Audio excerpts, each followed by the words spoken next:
Oke, halo. Kenalin, nama aku Lukman Antoni Artusa dari kelas manajemen 1 dan di sini aku bakal jelasin tentang UAS Pancasila.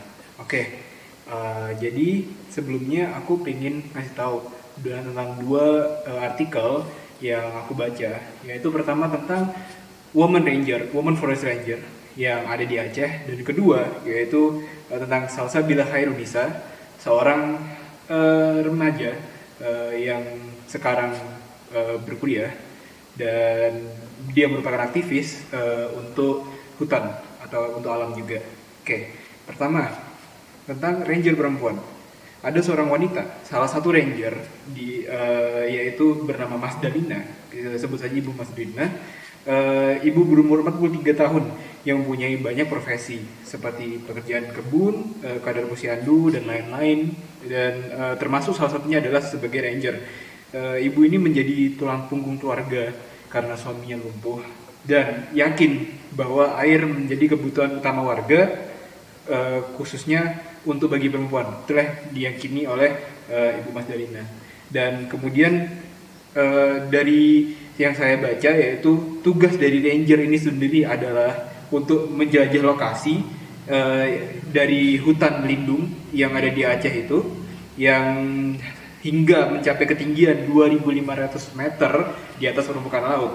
Kemudian ranger ini tentu karena namanya ranger juga pasti untuk menjaga hutan dari perambahan, karena sering sekali terjadi perambahan di sekitar situ, khususnya untuk tanaman-tanaman kopi, karena kita ketahui sendiri banyak sekali kopi-kopi Aceh yang terkenal, dan karena ketinggiannya yang cukup tinggi untuk menanam tanaman kopi, sehingga banyak sekali lahan-lahan dirambah untuk dijadikan lahan kopi. Dan kemudian juga sering terjadi bencana seperti banjir dan longsor yang diakibatkan oleh perambahan, dan korbannya adalah desa-desa yang ada di sekitarnya. Salah satunya desa di tempat Ibu Mas Dalina tinggal ini. Dan kemudian total dari 251 hektar hutan lindung yang berada di bawah tanggung jawab ranger hutan ini. Nah, kemudian ranger-ranger hutan ini juga menjaga daerah aliran sungai Wih Gile namanya. Juga untuk melindungi 6 desa di sekitar daerah aliran sungai Wih Gile itu. Nah, kenapa sih sebenarnya pilihannya yaitu rangernya kenapa kok nggak laki-laki gitu? Kenapa kok perempuan gitu? Nah, sebenarnya juga ada laki-laki, namun jadi untuk ranger ini dibagi ke 2 regu. Nah, masing-masing regu itu terdiri dari 3 wanita dan 5 laki-laki. Nah, kenapa wanita diikutsertakan? Karena menurut dari pemerhati lingkungan resmi di sekitar situ mengatakan bahwa dahulu memang sudah ada ranger, namun memang hanya ada anggota-anggota laki-laki, dan untuk para pelaku perambah lingkungan di situ, perambah hutan di situ, tidak efektif jika diomongi oleh laki-laki, sehingga butuh peran wanita, di mana sudah terbukti efektif bahwa kasus perambahan dapat beberapa ditangani jika ada perempuan yang ikut serta seperti itu. Dan juga patrol ini dilakukan 5 kali dalam sebulan seperti itu.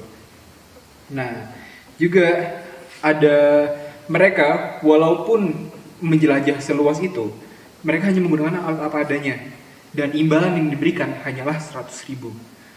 Dan setiap patroli itu, karena kita tahu sendiri, karena itu adalah alam, dan dengan ketinggian seperti itu, medan-medan yang ditangani adalah jalan-jalan menanjak dan bahkan sampai terjal, dipenuhi batu besar, dan alat-alat yang digunakan walaupun ada apa adanya, dan itu juga sebenarnya adalah alat-alat sendiri, alat-alat pribadi dari masing-masing ranger, termasuk motor, baju seragam, dan semacamnya.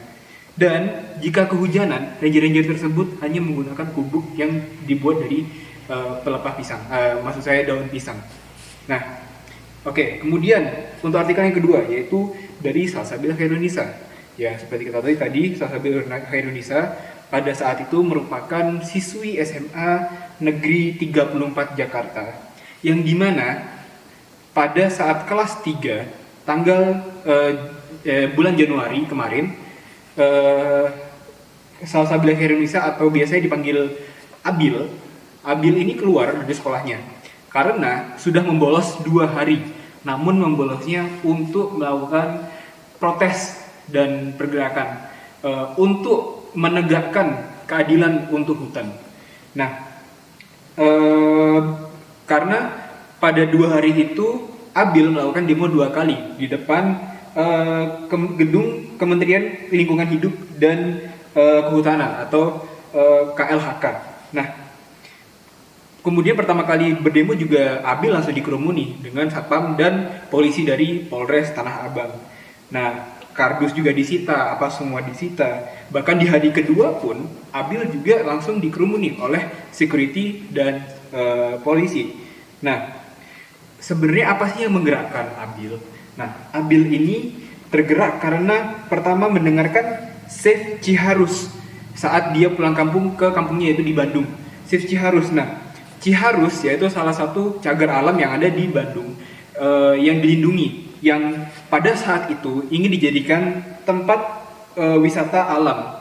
Nah, dan di tempat wisata alam itu juga di cagar alam itu juga di dekat situ ada pembangkit listrik yang dimana itu sangatlah mengganggu lingkungan hidup yang ada di situ dan mengganggu alam juga. Nah, maka dari itu dari situ juga mulai tergerak hati Abil untuk mulai menjaga hutan, untuk mulai melakukan pergerakan agar hutan-hutan di Indonesia itu aman. Dan Abil mulai membuat platform di media sosial yang bernamakan Jaga Rimba.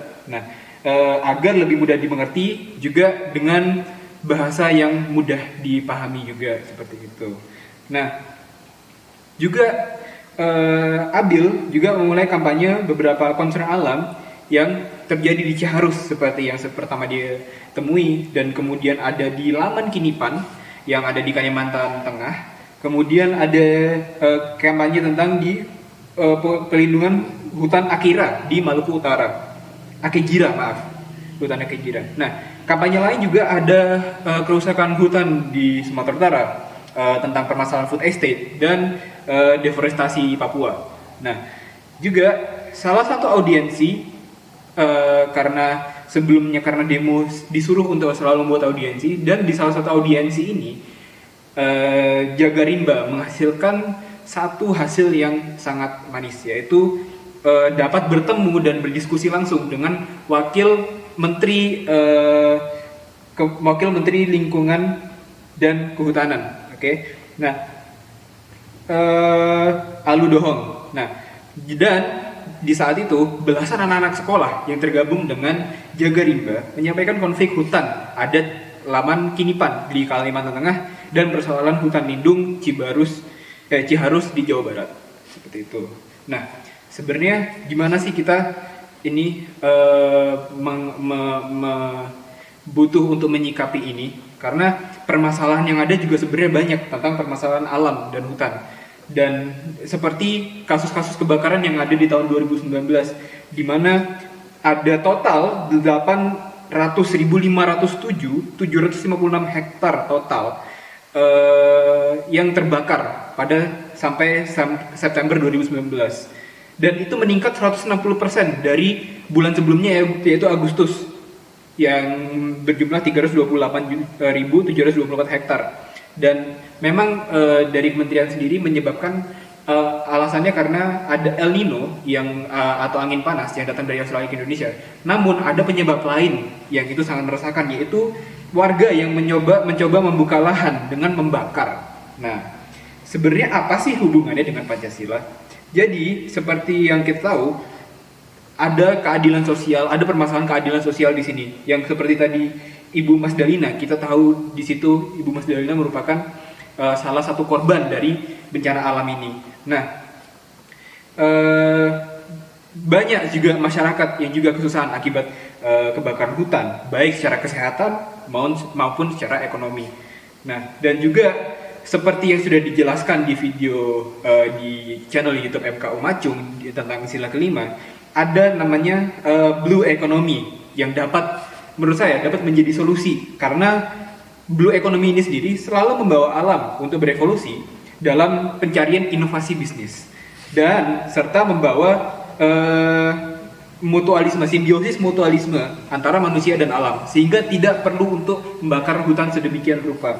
Dan seperti yang dijelaskan di video YouTube di MKU sila kelima, hubungan antara kerusakan alam dan keadilan sosial adalah tentang marginalized communities atau orang-orang yang berada di bawah garis ekonomi yang menjadi masyarakat yang paling terpengaruh akan bencana yang terjadi karena kerusakan alam, seperti itu. Jadi untuk permasalahan-permasalahan ini menurut saya yaitu solusinya adalah lebih menggunakan blue economy agar tidak perlu terjadi kerusakan alam lain lagi. Sekian itu saja, terima kasih.